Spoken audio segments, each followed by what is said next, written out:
I never thought I'd leave the city. As a housing rights attorney, my life was a whirlwind of court dates, press conferences, and policy meetings, all within the metropolitan bustle. But as my husband Jason and I looked to start a family, we found ourselves yearning for a quieter community. After months of searching, we purchased a modest ranch-style house in the suburban neighborhood of Spruce Grove. The tree-lined streets, fenced-in yards, and meticulously trimmed lawns promised a kind of peace we'd been missing. From the moment we arrived, neighbors stopped by with warm greetings, plates of cookies, and local tips. We noticed the homes here looked well-maintained, almost too well-maintained. Jason teased me that we were about to discover the joys and pitfalls of living under a homeowners association. I laughed off his concern. After all, how tough could an HOA be if it created such a lovely community? But soon, a name popped up over and over in hushed tones: Sandra Arnell. She was the middle-aged, razor-sharp president of the Spruce Grove HOA board. People half-joked that you never wanted to cross her. If something about your house or yard didn't align with the neighborhood's rules, you could expect a stern letter or a fine. Some neighbors whispered that Sandra's controlling tendencies went well beyond paint colors and fence heights. "She's the ultimate Karen," one told me with a wry laugh. "Think of any petty power trip you can imagine. She'll go there." At first, it was easy to ignore the rumors. Sandra, or Karen, as many privately called her, didn't greet us personally, and we were busy unpacking. I even chalked up some of the gossip to suburban dramatics. Then, about a week in, we found a white envelope taped to our front door. The HOA seal was embossed on the back. Inside lay a brief note from Sandra, welcoming us and inviting us to a new homeowner orientation. The tone was polite, but something about its crispness gave me the feeling that the orientation would be more like a lecture on rules. Jason shrugged. "At least they're organized." I shrugged in return. "Sure, let's see how it goes." HOA involvement was not new to me. I'd represented condo associations and tenants' councils in my legal practice, mostly on issues around equitable housing. But I rarely dealt with the kind of suburban HOAs that meticulously dictated mailbox designs. Perhaps I assumed I'd just slip under Sandra's radar as a quiet newcomer. Instead, I was about to discover that she had grander ambitions for Spruce Grove, and that her meddling would target not just me, but the entire fabric of the neighborhood, including vulnerable families. Part of what drew Jason and me to Spruce Grove was the presence of a small block of low-income apartments built decades ago. Tucked behind the main subdivision, these apartments were older, plainer structures, some two-story buildings with modest landscaping. Over the years, as Spruce Grove expanded with larger single-family homes, the apartments remained, providing affordable housing to dozens of working-class families and seniors on fixed incomes. In a rare arrangement, the Spruce Grove HOA partially owned and managed these apartments. The original neighborhood developer had included them under the same corporate umbrella, believing in a diverse community model. So while some residents had million-dollar homes, others lived in more affordable units. This mix intrigued me as a housing lawyer. Rarely do HOAs allow a truly mixed-income environment. Usually, the people in a pricey suburb want to keep property values high by excluding less affluent neighbors. But here, an old agreement forced them to coexist. One evening, as I walked my dog along the perimeter, I ventured near the apartments. Children played on a small communal patch of grass, their parents chatting from stoops. A few older residents sipped tea in folding chairs. They seemed friendly, some even waved as I passed. I felt a pang of warmth, reminded that a community can function well if given the chance. Later that night, I shared my impressions with Jason. "It's neat that Spruce Grove hasn't forced them out. Usually you hear of HOAs battling affordable housing projects." He frowned thoughtfully. "It's good, but there's probably tension behind the scenes. After all, wealthy homeowners and low-income renters rarely blend seamlessly. The question is how the HOA leadership handles it." I nodded.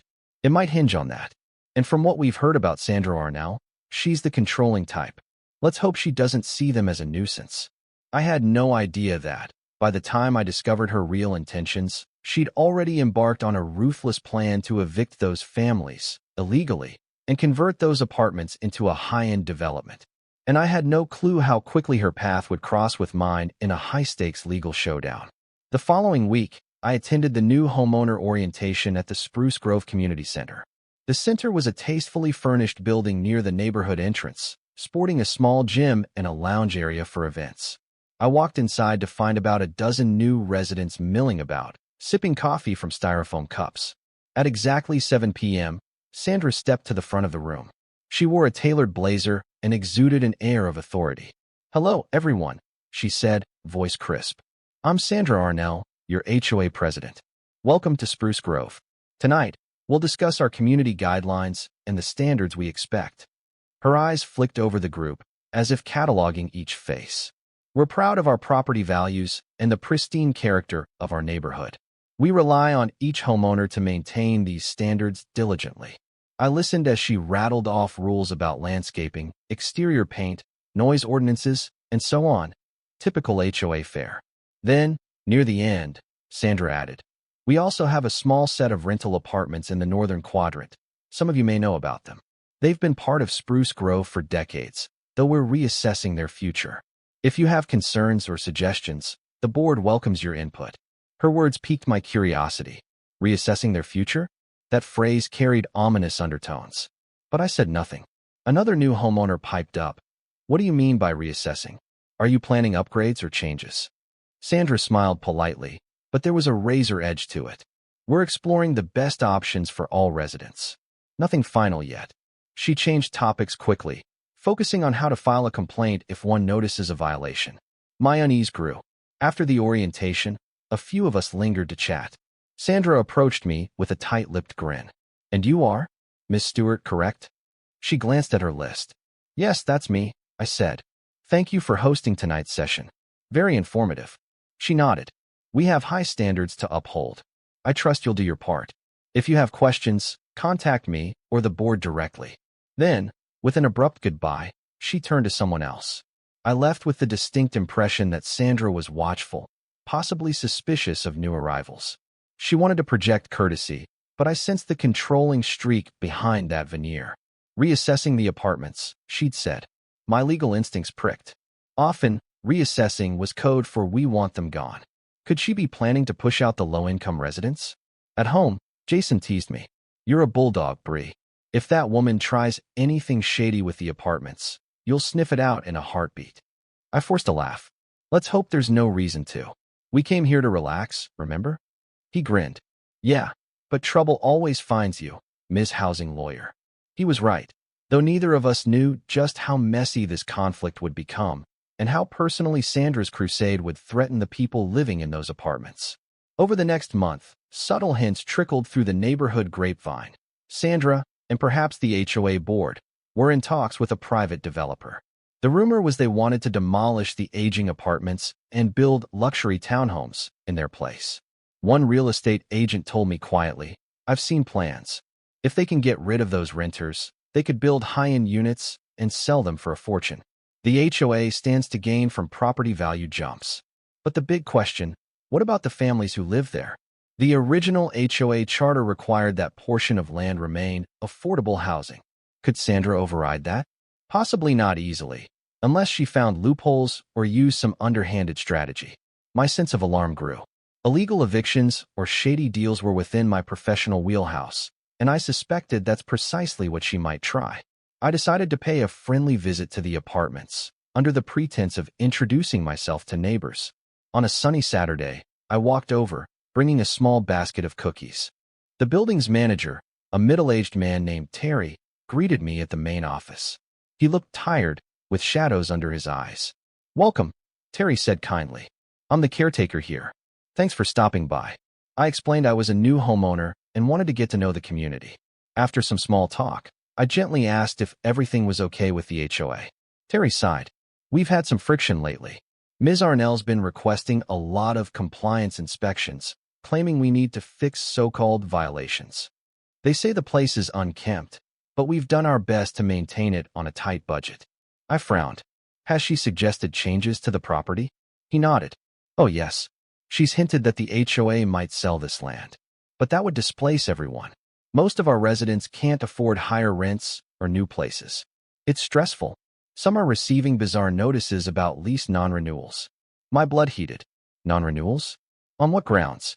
If the aim was to systematically force people out, that was illegal if done without valid cause, especially if protected by any local affordability covenants. Before leaving, I gave Terry my business card. I rarely gave out my professional contact in my own neighborhood, but this felt necessary. If anything escalates, like threats of eviction, call me. I'm a housing rights lawyer.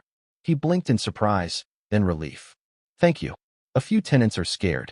We might need your help. That night, I recounted the conversation to Jason. My expression must have been telling, because he said gently, I knew you'd end up involved. You can't help yourself. I shrugged. I can't just watch a possible eviction scheme unfold. But let's see if Sandra crosses the line. Maybe it's just rumors. Rumors became reality a few weeks later. One morning, Terry called me in a panic. They posted eviction notices on 6 apartment doors at dawn. Families with kids. The notices say they violated HOA rules and must vacate within 2 weeks. No prior warning, no due process. My heart hammered. That's definitely not legal procedure.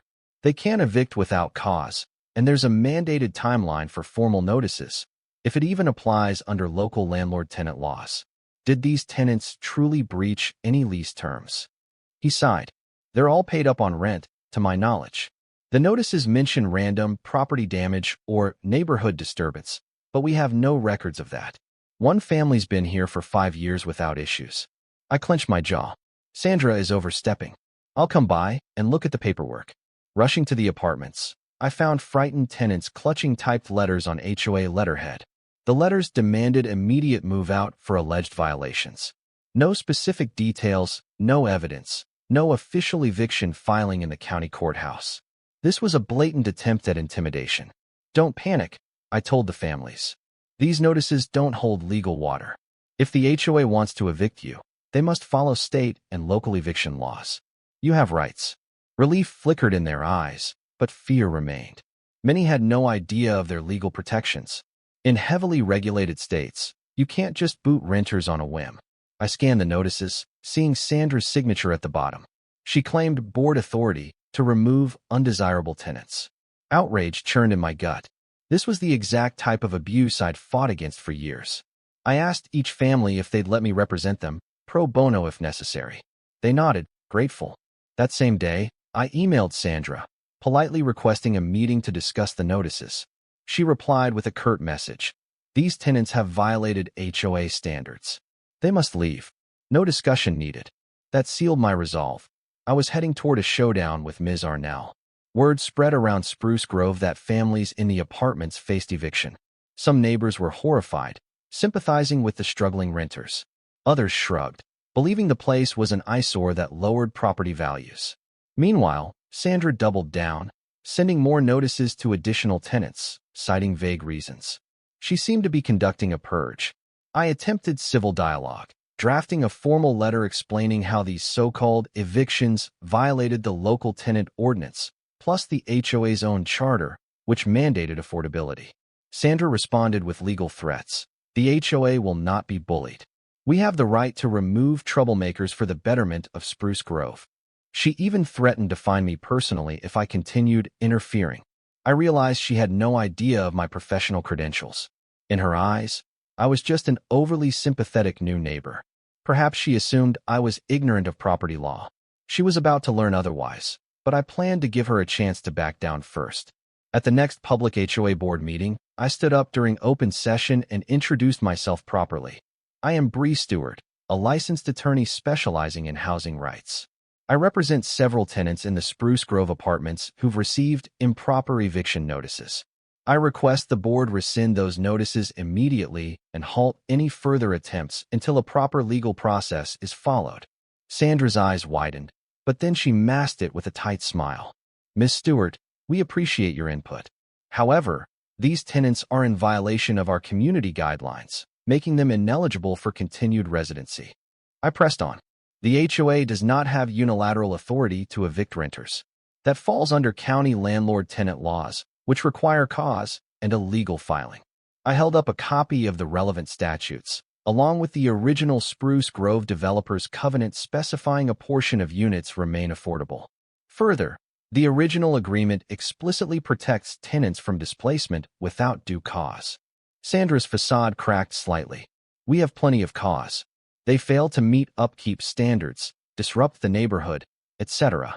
And we aim to redevelop that outdated section for the good of everyone. I locked eyes with her. That's a separate matter. Redevelopment requires an official process, relocation assistance, and possibly a formal city review. Meanwhile, your eviction notices are invalid under law. I strongly advise you to withdraw them or face legal consequences. A hush fell. The board members shifted uncomfortably. Sandra's cheeks flushed. The board will review your concerns, she said stiffly. Meeting adjourned. As she swept out, I caught glimpses of relief among the crowd, some families among them. Others looked anxious. I felt certain that if Sandra persisted, we'd land in court. And if that was her choice, I was prepared. Sure enough, a week later, new notices appeared, this time on over a dozen apartment doors, alleging chronic noncompliance and demanding vacatur within 14 days.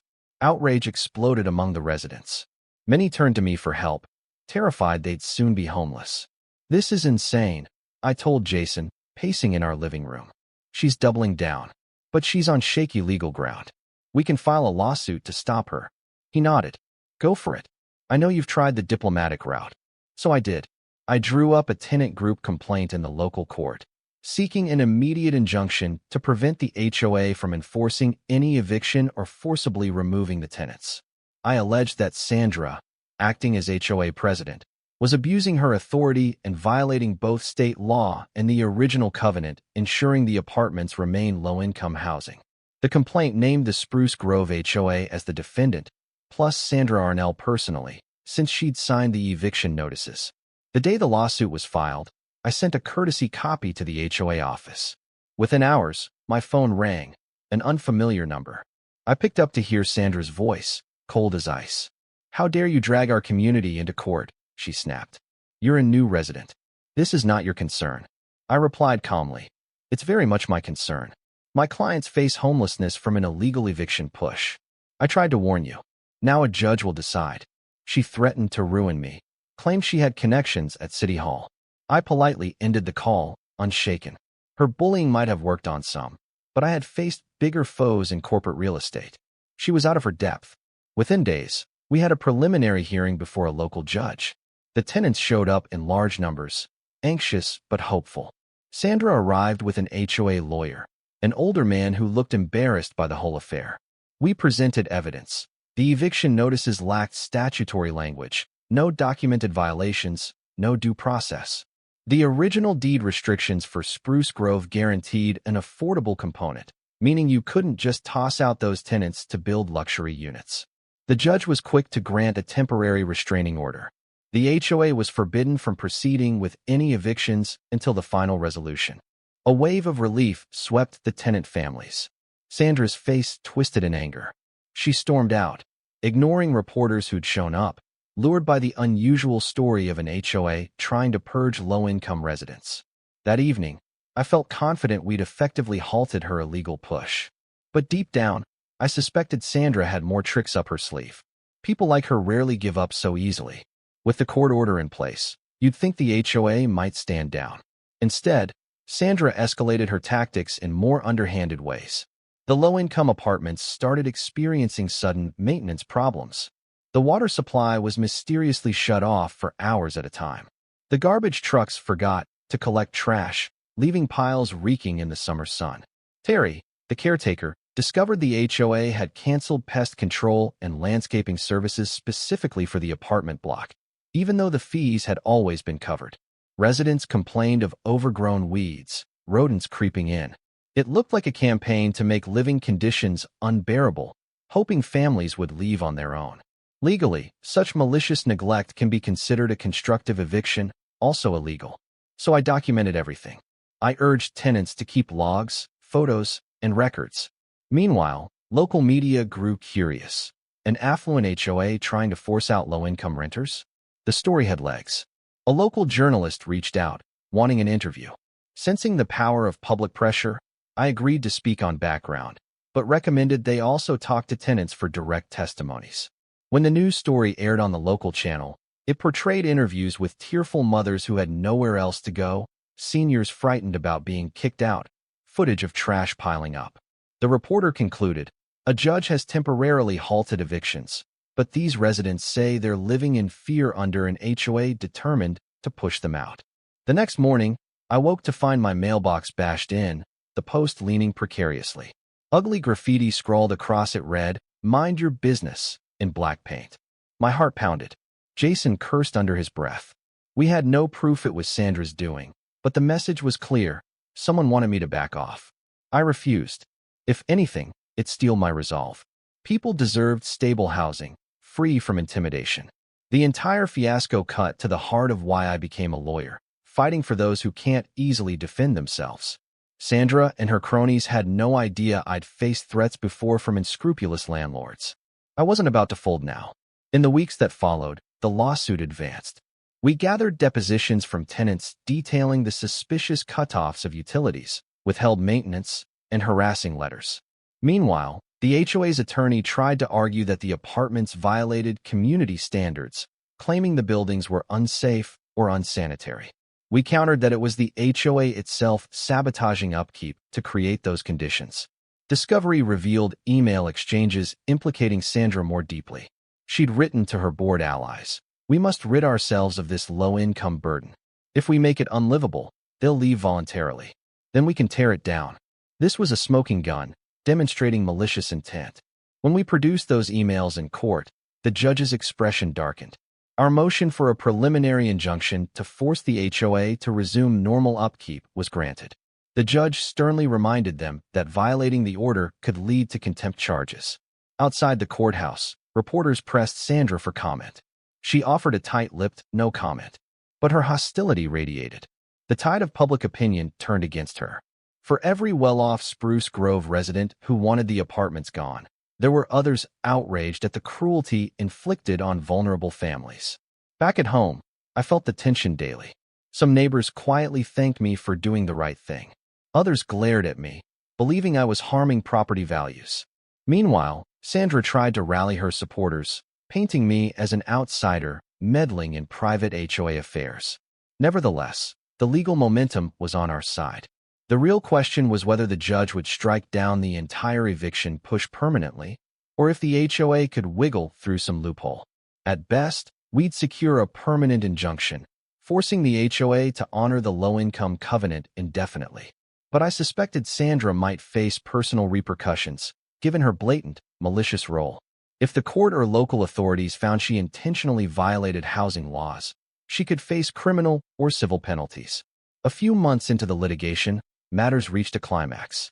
Our legal team filed a motion seeking summary judgment, arguing that the undisputed facts proved the HOA's actions were illegal. Meanwhile, we also asked for damages to compensate tenants for the emotional distress, property damage, and added costs they incurred due to the harassment. To bolster our case, we introduced the email records, tenant testimonies, and evidence of sabotage. The HOA's attorney tried to spin it, claiming Sandra had acted independently or that the board hadn't authorized her more extreme measures. But the chain of command was clear. She was the president, and multiple board members had gone along with her directives. In a dramatic hearing, the judge meticulously reviewed our evidence. The turning point came when we played a recorded conversation provided by an HOA staff whistleblower, in which Sandra explicitly bragged about forging signatures on documents to expedite eviction. She said, "These people are leeches. Once they're out, we'll triple property values." The courtroom went silent. Sandra's face paled. The judge delivered a scathing rebuke. "This is a flagrant violation of not only the letter of the law, but the moral obligations of a community.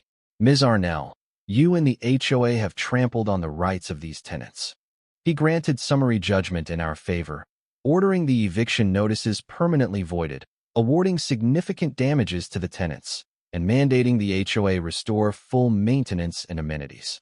Furthermore, he hinted that criminal charges might be pursued by local prosecutors, given the forgeries and malicious intent.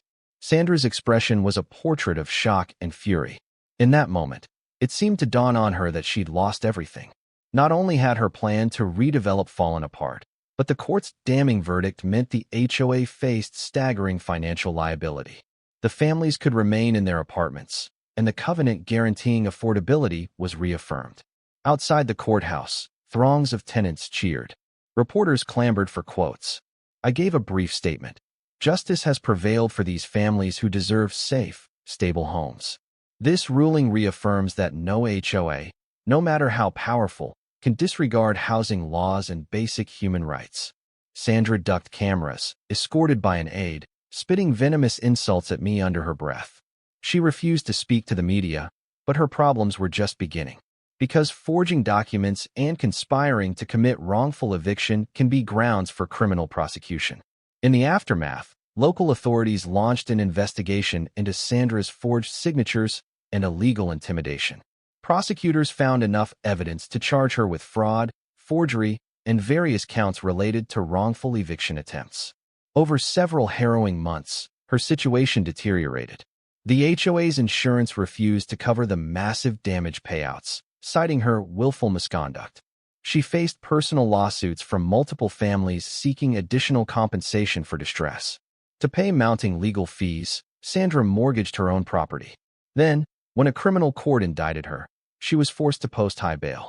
Her once haughty demeanor seemed to crumble.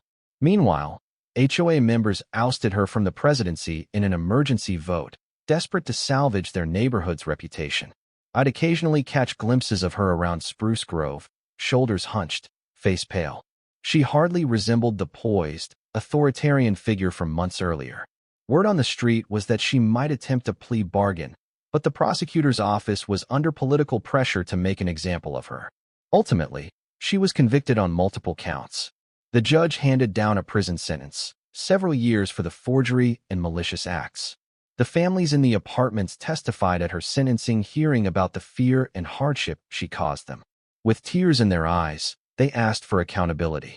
The judge obliged, remarking, "This was a calculated attempt to deprive people of their homes for profit, and such cruelty cannot go unanswered." Additionally, Sandra's personal assets were seized to satisfy the civil judgments. She lost her house in Spruce Grove to foreclosure and was forced to auction off valuables. The once influential HOA president found herself behind bars, bankrupt and disgraced. In the months that followed, Spruce Grove slowly rebuilt from the scandal. The new HOA leadership, chastened by the fiasco, adopted a more inclusive stance. They formed a small committee to ensure the apartments received consistent maintenance and resolved tenant concerns. Meanwhile, the city recognized our legal victory, praising it as an affirmation that no entity, HOA or otherwise, could violate housing rights with impunity. The tenants were relieved to have stable leases once again, free from harassment. Some used the damages awarded to catch up on medical bills or secure better furniture. They organized small celebrations, inviting me to a potluck in their communal courtyard. Children played, adults chatted happily. I felt a wave of gratitude, seeing them enjoy safety and comfort that a short while ago seemed threatened. My own life settled into a gentler routine, ironically. I had purchased our house in Spruce Grove to escape constant work stress. Though I ended up embroiled in a major legal showdown, the outcome reaffirmed my core beliefs about justice. Jason teased me that I never truly stopped being the housing crusader, but he also admitted he was proud of how many families we'd saved from displacement. As for Sandra Arnell, or Karen, as many had called her behind her back, she remained in prison. Her property was confiscated and sold to help pay the heavy fines and judgments. Some neighbors pitied her downfall, while others said she reaped what she sowed.